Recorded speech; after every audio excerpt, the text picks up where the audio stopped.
So everyone likes mash, and my family is also like that. They like mash. My son, though, likes mash with no onion. My daughter likes mash with onion, and I like mash with lots of onion. So there's lots of us. We eat all kinds of things. So I've just boiled, actually this is one potato, one large potato. So I boiled and I mashed it just to save some time. And you will see that you will mash it and just leave it one side. Nothing will happen, but please mash it nicely. Otherwise you're going to get a little big pieces on it. So I use onion, peas and sweet corn, chilies, of course, thyme, pepper, margarine and aromat. So I'm going to start with the butter or margarine, whichever you have. And again, I like extra. So I put extra. You're going to also be adding some milk, but milk is just to loosen up the mash as you're doing it. Okay, so the butter or margarine has melted, so you're just going to add finely chopped onion. Again, I said I love onion, but you don't need to put as much as I did. I put half a large white onion. I then add my cameraman's favorite thing, chilies. So you take one normal sliced bread, white, brown, doesn't matter. It can be stale bread, fresh bread.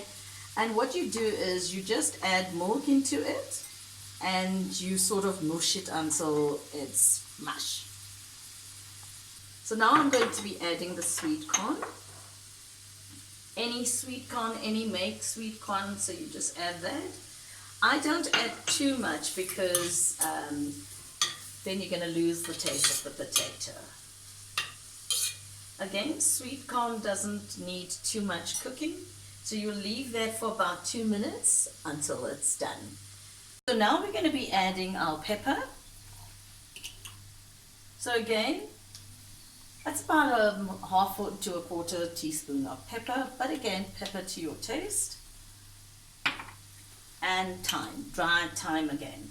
Now, the secret to this mash is actually that thyme. The thyme makes it beautiful. It gives it a different flavor.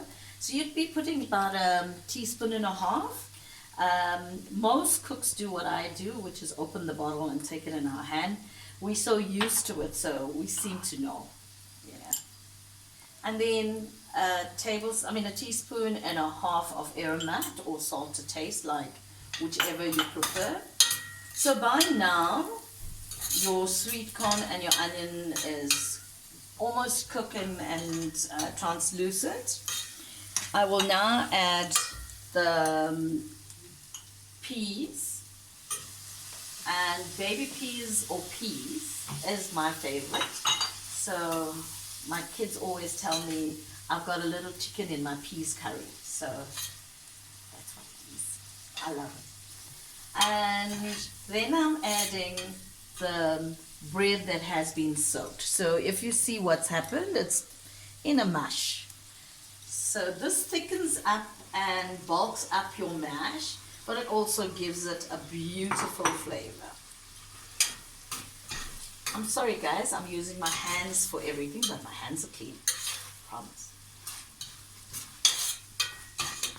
So you give this a minute or two to just heat up. You're not going to cook the bread because the bread is already pre-cooked. You're just heating the milk. And once this is done, you will add your potato. Now what I do when I add my potato is, because the mash is dry now, so it will be very claggy and you can't mix it much. So I immediately take a little milk and just mix it through with the milk.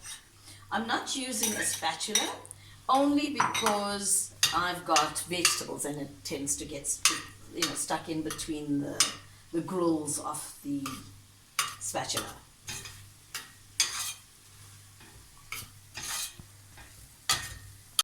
Okay, as you can see, it's still a little thick, so I just add another tablespoon and a half to 2 tablespoons of milk. I'm using full cream milk. You can use skim milk. I've made it with skim milk before. It's come out beautiful, no difference.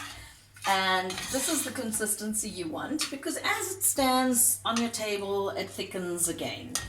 So this is my mash or my stuffing. Generally when I do it as a stuffing for the actual chicken, I take out the sweet corn and peas and I put mince, which I've pre-cooked, and add mince and then stuff the chicken. But I don't do that often because my kids don't like stuffed chicken. So what can you do? Family comes first. So we're gonna now plate, and I hope you're gonna enjoy this recipes that I'm now providing for you.